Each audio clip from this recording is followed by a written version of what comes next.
Well, Bruce, we've known each other a long time, so your flight suit doesn't surprise me. But I think for people that don't know you too well, particularly the ones that know you in the world of science, Right. explain your flight suit to us, if you would. So this is a spiritual flight suit, and we are featuring wonderful patches. And this is the first patch on the flight suit, which is Terence McKenna's personal logo from his letterhead, and it's called the Octoshroom. So you have a mushroom cap and a octopus bottom. With big eyes. Big eyes. And there's a patch here that just came in, it's being added to the flight suit.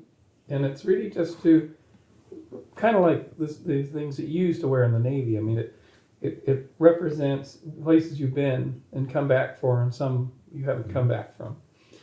But And the logo, you got that from Terrence's letterhead? Yes, this. So I have a collection of some of the last documents of Terence McKenna, and on them, on his Apple Laser Writer, like inkjet printed, was this strange little logo, and I realized this is Terrence's identity, because he placed it on his letterhead. The letterhead for both Hawaii letters and Occidental letters. It's his logo. It's his personal logo.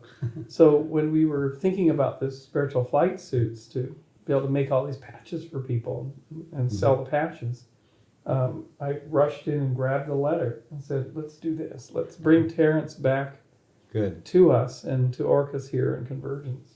Well, those letters of Terence, now Terrence's whole archive was destroyed by fire, but these letters were not in the archive. They weren't in the archive. Where did you get the letters? They came through a rare books dealer, and they're 15 years of correspondence. Wow. Yeah, that's it. I mean, as we know, when the fire happened, I think I called you up and I said that the elves have taken the incriminating evidence. That was a bad day. That was a bad day. So then we fought back by digitizing. That's when we started the digitizing effort to save them what kind of work we could. And what we did, all those tapes that Ralph gave us, I don't know how many of them there were. Yeah, he gave us a big box with the trialogues, and so you end up with that helped feed the salon early on. Right, and so now we've done all the trilogues and 250 of Terrence's things, but the salon's grown into more now. You've appeared there quite a few times, and at Palenque Norte, you were at the very first Palenque Norte, one of our first speakers. So you might want to mention where we met as well. Yeah, we met at Alchemical Arts, 1999, and it was an event that was prepared for by Ken Symington and Rob Montgomery as an alternative to Palenque. So it was the artsy one that was going to happen in like 6 months later after Palenque, or before Palenque. And it had been planned, and then Terence got ill. Terence had a seizure. And we realized that this was goodbye. This was actually probably the last event we would see Terence. So it was very emotional for all of us. And I have to admit that even though I was a Terence McKenna fan at the time, but I was also very geeky. And I probably told you this, but I went to the conference to meet you, and Terence was frosting on the cake. But and it worked out well. We've had 20-some good years together. The spirit of the internet was written, and we were doing virtual worlds with avatars. And for Terence, this represented his dream of invisible landscapes made visible by language. And so 6 months before, we've been at his house and done this alchemical virtual powwow with a 3D world. And it's online, there's video of it. And Terence in an avatar named Zone Ghost doing the Macarena with a bug-eyed green lawnmower with his son, with Finn, and in a DMT-inspired world, to compare what cyberspace could deliver versus what his worlds. And I was inexperienced with his worlds. But you were very experienced in the world of what then was pre-virtual reality. It was pretty primitive. But I think because a lot of people who maybe are following your work now will never find out about some of that old VR work. And tell about the Biota conference. I mentioned it in The Spirit of the Internet because it really, you had a psychedelic experience without taking drugs. Yeah, I from age about 9 or 10 would have these, what I now call endotrips, endogenous visions. And it's very common in human history. Descartes, the founders of science, did it through this method. It's where Descartes saw the angel that told him measure and number. Measure and number. And, Newton had visions like this. Einstein used thought experiments. So that's how I thought things were done. That's how I thought new things were brought into the world. As a child, you thought that? Yeah. Really? And Wow. so I had my first thought experiment when I was 14, when I asked the question, how did life begin on the Earth? And in my mind's eye was this seething mass of molecules moving suddenly. I thought, this is like one of Einstein's thought experiments when he was 16. He had the one where he was running alongside the beam of light. And I thought, it's arrived. And I was about to ask it the question, how did life begin? Because I was trying to study how the molecules... This is during one of these vision experiments? Yeah, when I was 14. Mm-hmm. And I was about to ask it the question, how can you show me how things can assemble from scratch and become life? Mm-hmm. When it asked me the question, figure out how I made a copy of myself. And that's when you were 14. When I was 14, I was like, and then my brain tricked out and was like, wait a minute, you're a machine, just like me, effectively. And you need a big machine to make a copy of a little machine. Like automobiles are made in automobile factories. And I don't see a big machine around you, you're just sitting there. And it winked, as much as a bundle of molecules can wink, and basically said, work on it. And 40 years later, it came in another endovision. I saw it. I saw the whole system downloaded one day, 2013. It was one of the happiest moments of my life. I would imagine, because this is a dream you've had since 14 of trying to figure out how life actually began. And from what I know of it, you're getting very close. Can you tell us a little bit about that? Yeah, so I had the vision. And I'd met Dave Deamer in 2009, and I'd done my PhD work on computational simulations of complexity. And I met him, and it was the perfect partnership. And here was this 72, 73-year-old senior renowned membrane biophysicist, chemist, and me that had all this work on computational systems, and I could think big. I could think in terms of big, complex, macro level. Macro level. We put ourselves together, had tea twice a month for years. And like gentlemen scientists, we worked it out. So he gave me papers to study. He showed me the chemistry, because that's what we have to work with is chemistry. And then one day in 2013, it all just came. And I remember running upstairs and writing, I drew it all out. And then I wrote it. I said, this is what I've just experienced. I've become protocells moving in this pool, wet-dry cycling. And I've seen how the polymers jump from the bubble phase into the dry phase, and then they get squeezed down by the bathtub ring of drying lipid, and then they get ejected back into bubbles. And I said, this is a coupling of phases. And I saw all of the polymeric evolution going. It's about a 45-minute completely immersive endo trip. Wow. And I wrote it all out, sent it to Dave, and he said, you found it. You found the kinetic trap. You found it. So then we published a year later, and now it's being tested all over the world. And tell us about the testing some, too, how that's going on. How do you, first of all, this is a new science. This is brand new. This is different from what we've been taught about Darwinian evolution. Not evolution, but the original. Yeah. I've been taught that life started in the sea. Right. It would seem to be obvious because the planet has mostly the waters in the ocean. But chemists never like that proposal because stuff in water breaks down all the time. So until you have enzymes to make polymers, which are the stuff of life, you have to make them and grow them. But water is breaking them down, so you have things called enzymes that are fixing them all the time and making copies of DNA and RNA and enzymes and peptides and stuff. And so to get life started, you can't be in water all the time. And it turns out that nature in pools on land, which is where Charles Darwin thought life would begin, in 1871, that's what he wrote. I didn't know that. Warm little pond. Really? He wrote 2 sentences that nailed it in 1871. Wow. Charles Darwin did. So we went back to And people Darwin. just ignored that all this time? Kind of. Yeah, so the field went down these rabbit holes, the spark chamber, Miller and Urey, The lightning and all. The lightning, and that's the subject of all scientific horror films, right? Yeah. And then this idea of life in the deep oceans at hydrothermal vents, but nothing works. And the chemists, you're against what's called the second law of thermodynamics. And if you're against that,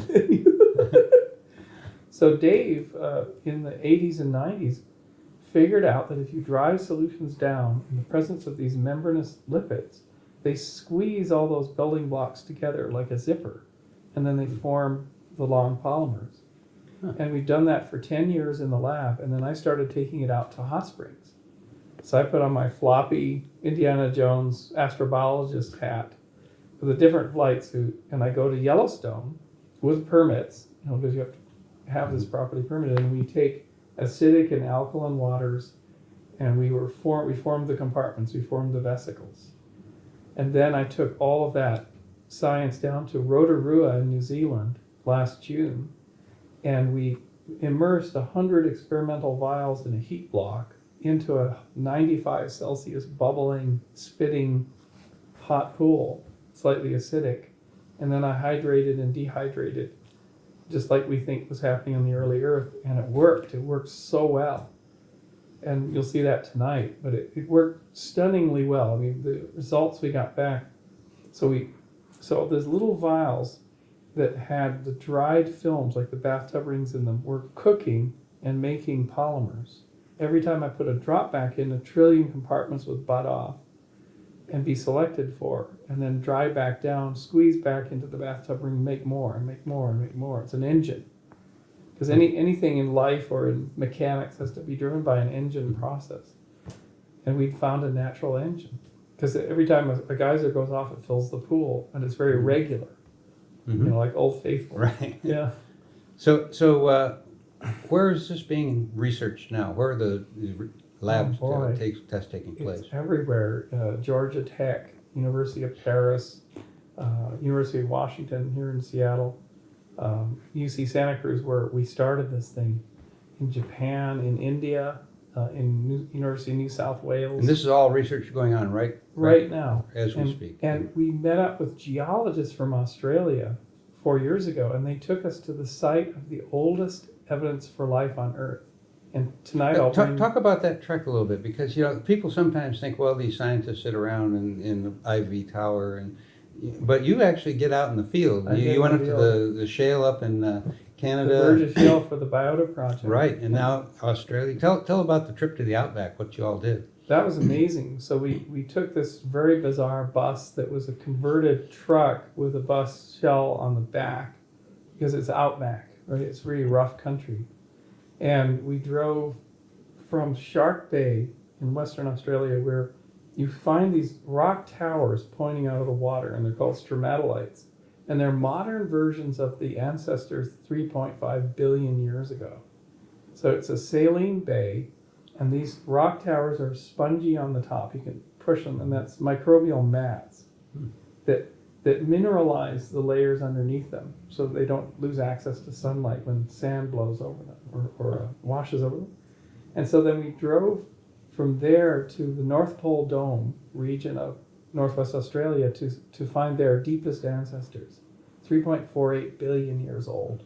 The same thing as was at Shark Bay, alive, there they were. And I got to touch with my own hand the vein of rock that was discovered, that was the hot spring, the oldest hot spring ever discovered, the evidence for it, where they did thin slicing and imaging, and they found life, evidence for a whole ecosystem in there, in a hot spring on land. So it was like, that came out, there was a smoking gun. So these surprised and shocked the geologists that, oh, this whole region was a volcanic caldera, that was a lake, and it wasn't a marine shore at all, and there's replete with living systems in the hot spring as far back as we can look. And it was like an arrow pointing back to the origin point, maybe 300, 400, 500 million years earlier. And we come up with the chemical theory that was working in the lab, and we formed a partnership with them. because they with the geologist. with the geologists and then with planetary scientists, so we could guide NASA where to land on Mars on the next mission, which is coming up in a year and a half. Now, how did that interact with what you're doing in Origin of Life? How did that crossover come? If well, a whole new hypothesis emerged that if life has to arise around hot springs, Mars had water, had liquid water on the surface and everything for maybe 300, 400, 500 million years, and then the atmosphere started to get stripped away because it didn't have that magnetic dynamo to protect itself, and so it lost the liquid oceans. And it became this incredibly desiccated, mummified place. So if life had started, it would have started around, we think, around hot springs. And as the oceans dried down, there's still volcanism, and there's still bubbling pools. Life would escape down the plumbing of those hot springs into what are called the refuge areas, which is rock. So that the only place life would be able to survive on Mars now is in rocks, hot, wet rocks. Never at the surface. So after this, some more research on Mars, if we see a headline that says life discovered on Mars, we don't want people to think they're little Martian men walking around. No. I mean, we'll be lucky. I mean, if we can drill and find, it's unlikely we can find evidence in situ, like find those ripply rocks. Right. It's really tough. This is really tough work. So how is all this new theory being accepted by the scientific community? Well, there's a set of colleagues that ignore us and don't cite our work and don't talk about us because we're a threat. We're a threat to their missions to the icy moons of Saturn because our argument is life cannot start in those icy oceans. So if it can't start there, it'd have to be delivered from elsewhere. Right. So it's a threat to $10 billion missions. So they kind of step around us. They're not really doing science in a way. I wrote an email to one of them just before coming to Orcas saying, I posted to the list and you haven't put it on the list. These are my colleagues. We must do science. I'm posting a challenge to you that NASA headquarters knows full well that we are the null hypothesis for finding life there. That our approach is that they're habitable but sterile. And so, but this particular scientist is protecting. Well, of course. Sure. But I pointed out this is science, and we must have alternate hypotheses, and you must be challenged. And I do it in a very nice way, but You've never done anything that wasn't nice, Bruce. You are a truly gentle man. Well, thank you. You are. And maybe expand a little bit on your work with NASA, too, because you've done more than just help find the proper landing sites on Mars, which you've done, but you've been associated with NASA for a long time. A long time. So I started by introducing the same three-dimensional worlds that we introduced to Terrence the same year that we put Terrence into cyberspace. I put NASA into cyberspace because we showed worlds of recreating the Apollo moon landing in 1969 with an Apollo astronaut being an avatar and walking around and talking about it all. And he's a Navy guy, by the way, of course. Anyway, but then a NASA chief scientist saw this and started funding us. So I had maybe 12, 14 years of funding. Yeah. Did 25 projects, visualizing every space mission, even designing new ones. So I designed the reference mission to take people to an asteroid surface in 2007 to help steer NASA in that direction. So we used the press, covers of magazines to steer NASA toward asteroids. Which is what they're doing now. That's what they're doing now. So we did a course correction on NASA. It was me working with an interior and an inside group. And You had an insider? we had General Pete Warden, a 2-star, right? So, 2 stars. I've had some familiarity with him. Yeah, with him, yeah. So he basically in his office at Ames Research Center said, you can do this, you can't get fired. You're not a civil servant. Can't fire civil servants very easily. But anyway, so we steered NASA in 2007 toward these targets. And then in 2014, I met Peter Jenniskens from the SETI Institute. And we co-designed, along with a world-renowned balloon designer named Julian Knott, a radical new spacecraft which could open the solar system to human settlement and to life itself. And it's related to the origin of life. Because for life to start, you have to have membranous enclosures, like a little balloon or a little bubble around polymers to get them to interact. in order to start life in space, you need to do a membranous enclosure around an asteroid, which contains all the building blocks for life. Because effectively, life started because of all this stuff raining down on the Earth into the pools to get us going. So when we go out and we find trillions of small and big objects, some of them have ice in them and methane in them and amino acids and fatty acids and metals, and everything is there. And so we could put a balloon around it, put an atmosphere in. We can control their tumble. We can stop them from, they're all rotators. Right. And if they're rotating, you can't work with them. And then we can extract water by melting them. And that water is valuable to create fuel stations, which is what Elon Musk is going to need to go to Mars. So we've stood up a company now that's being formed to do this, to work initially with the Department of Defense to do satellite servicing for their big birds. So instead of an asteroid, just encapsulate a great big satellite that's out of control and they need to fix it. And we can move them around and we can service them in the gas-filled enclosures. So they finance the business, and then we go after asteroids just in time for Elon's Mars mission. We can say, you can launch all that fuel and water from Earth, or we can deliver it to you. Give us a contract, give us a purchase order. And without drilling a hole in the Earth. Without drilling a hole in the Earth. And we can then make a sustainable system for space flight. And my favorite of all, and you'll see it in the talk, is this fantastic intermediate state where we have an icy, rocky asteroid. We melt it down, but we don't take the water out into our tanks. We let it be a liquid globule. And just like those fish bowl, so those glass globe things that have shrimp in them and they all in these light and they're sealed, same thing. We make a biosphere. And then it's a world. It's a small world. It could be 500 feet across. It could be quite big, or a mile across. Put life in there, and that sustains life. Huge space colonies, huge structures could be built with these things as a component. And you wouldn't have to take a whole lot of equipment and material up. Not a lot. And we can do gas mining of the nickel and iron out of the asteroids just with gas extraction. No grinding, nothing like that. And then 3D print in space. So it's called the Mond carbonyl gas process. And it's a way of extracting minerals with gas, not with grinding up and smelting. Just I grew up in a mining town. Right. And it's impossible to imagine doing that kind of equipment in zero G, and no way. So we may have solved all three problems. Fueling stations and water and consumables, gas mining to make big parts for big megastructures in space, and then the food supply. But Bruce, you're involved in really rewriting the rules about the origin of life, possibly, if it tests out. You're involved in all of these NASA projects. You've helped locate landing sites on Mars. You've done a lot of the training and stuff. And then you've done all of this virtual reality work. For young people that are watching today, I think it'd be worthwhile for them to know that you weren't born rich. You didn't have a silver spoon in your mouth.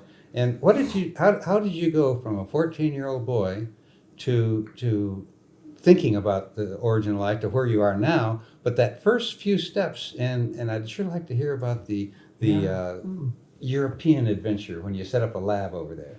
Yeah, so I'm going back to my hometown of Kamloops, BC, next week to do a talk in a big theater in the Round for the whole town, and getting the Distinguished Alumni Award from the local university. Congratulations. Yeah, it's great. It's not many people who get that from their hometown. Yeah, I'm the weirdest thing that's come out of that town, probably. That doesn't surprise me. Other than train robbers and cattle rustlers. But well, they're pretty standard. But I was very dreamy. So I was adopted at birth. So I didn't know that until I was about 8 or 9, until my father told me. But I was always thought I was like a spaceship. That somehow I was connected but disconnected from the world. Because when I came home from the hospital, my mother said, you were in your own world. Like I was completely crossed over, fully autistic, I think. Like I was very nonverbal. So in a way, these kind of kids that end up starting up that way build internal landscapes. And I think Terrence did. That's why he could do what he could do, and he could tell the story. Helped to be Irish too. I found out I have At least a third of my genes are Irish. Of course. I knew that when I met you. So I was very dreamy. I lived in worlds of the imagination, and I learned how, and I think I was actually chemically changing my brain. Because when I was 9... Just by thinking? Well, when I was about 8 or 9, I would notice that if I came in from a really active day of playing spaceship or something, and I tried to close my eyes to go to sleep or take a nap, I would see these color flashes. And people would think, oh, that's just hypnagogia or just overstimulation. Mm-hmm. But for me, it was like the best color TV I ever saw. And we didn't have a color TV. Our neighbors did. And I learned how to do the dials on my consciousness to turn off my consciousness, to let the colors grow. So I'd shut down thinking altogether. Language, words, I'd shut all that off, turn it off, turn it off. And then the system would grow and become worlds. So I could tune the channel for that and just enter into these worlds. And when I was a teenager, I just escaped into those worlds and drew thousands of pictures of these places, like thousands. And then that became my profession. So in my own... In profession by, with computer... Everything, work? Computer code, virtual worlds, doing the chemistry, designing spacecraft, I could use that dialing mechanism. And sometimes it would come as what I call an endo trip now, endogenous rather than exogenous tripping. It would just come as a huge download, like the origin of life. And I would just set my system up to prepare for those. And when they came, I had a whole system set up to draw them out, download them, experience them. And it was almost like an interaction with an entity. So It was communicating back to you, or you could ask it a question? I could ask it questions. Yeah, and it would show me things. And I could ask it, why are we in cold water? Or why are you showing me this? And it would come as a non-verbal knowing, but it was a dialogue with an ethereal, like an ether, and at the same time, I realized that the universe was complex. Like the living world would send us synchronous events constantly. So when I was 11 or 12, I did A/B testing, where I'd say, I'm going to go into my mental state and walk down the street to try to find a kid that I need to return a baseball to. I'm going to try that, and I would try that like I'm concerned and worried about returning that baseball. How old are you now when you did about that? 11. Oh, boy. And then I'm going to switch to the field version, which is just guide me. And so I would just be guided, and it would always work better. So I do this over and over again to test, to decide which system to use. You've been a scientist a long time. Yeah. So I switched to the OS of being guided, because I would find the boy in the state of being guided and not worried about it. And I would be in a better mood, and I would find them in exactly the right moment, give them their baseball back, and they became my best friend, instead of like worrying about it. And so that's how I've led my entire life, is really attuned to that field that's always sending signals and messages, the timing and everything. I call it the master choreography. Yeah. The great dance. The great dance, yeah. So we only have a couple minutes here. In closing, there's going to be a lot of young people. Some of them are going to be inspired to go into space work, some into biology, some into computers. And what kind of advice would you give to people who are multifaceted like you, that are, not sure which direction to go, and then how do you get there? I think it's really just, it's quite a formula. Trust your own imagination. Trust your own visionary experience, but test it, verify it. So a lot of people can get visionary downloads and go off kilter on them, really. You have to find mentorship. You have to find someone older, probably, that's going to help you shape your ideas into something real. And it's true if they're tripping. I mean, they have a vision when they're tripping or when they're meditating or whatever, and it seems very vivid and real. You have to take it and test it, and you need help for that. You need mentorship. Otherwise, you just create new religions and stuff. Right. Which is, we just don't need. We don't need anymore. We need solutions. And so finding that mentor is key, and they'll guide you into beautiful work, whether it's in the arts or sciences or anything. Find an elder, actually. I did the same thing. I had a mentor, and he guided me for many, many years. So I couldn't have gotten along without him, and I think that's excellent advice. Yeah. So. And I'll leave you with the great, in a sense, the huge pay dirt from this science, which has just occurred to us in the last few months, is that we have discovered, or we may discover, that we come not from a common ancestor. Because thinking to this point has been that life is red in tooth and claw and competing, and then developing its genes, right. which is certainly true. But in fact, the origin of life was not, you didn't have these little cells that could compete and fight it out and duke it out. They didn't have the technology to duke it out. They only had the technology to get together and to collaborate. And what we're seeing in our little dishes and in the Progenote proposal that we've made is that life started as a common community. There was no the common ancestor was a common community, and the community was in collaboration. And that this is actually the metric on which life began.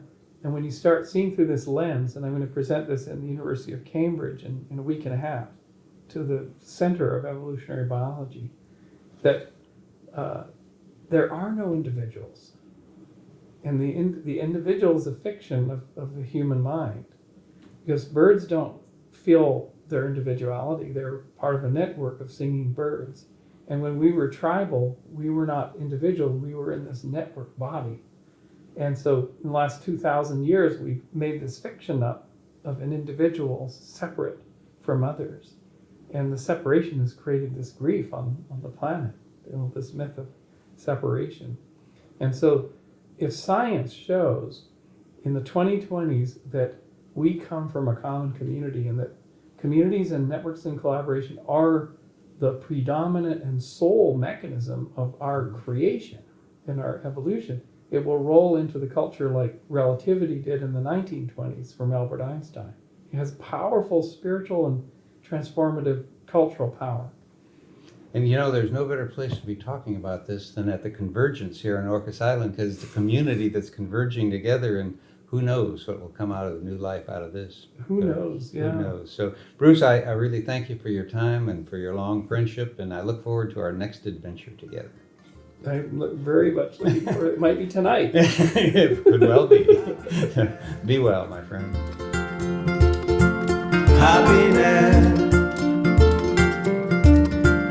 Happiness.